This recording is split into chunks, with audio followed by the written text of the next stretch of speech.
20 ғасырдың басы қазақ халқы үшін шешуші кезең. Осы уақыттан бастап қазақ жерінде ұлттық автономиялар құрыла бастады. Олар бүгінгі Қазақстан мемлекеттілігінің негізін қалады. 1917 жылы Алаш автономиясы жарияланды.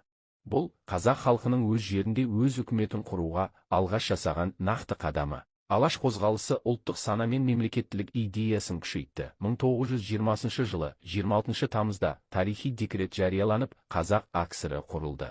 Бұл қазақ жерінің бірігуі мен мемлекеттік басқарудың заңды түрде бекітілуі еді.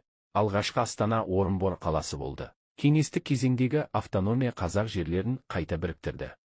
Жетісу, Сырдария сияқты өңірлер қазақ АКСР-не уақыт өте қайта қосылды.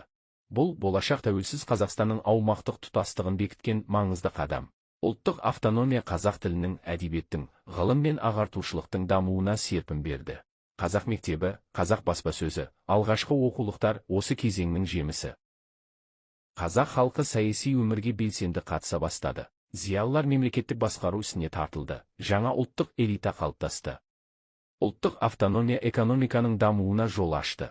Мектептер, ауруханалар, өндіріс орындары салынып, елдің әлеуметтік жағдайы жақсарды. Сонымен Қазақстанда құрылған ұлттық автономиялар қазақ мемлекеттілігін жаңғыртты.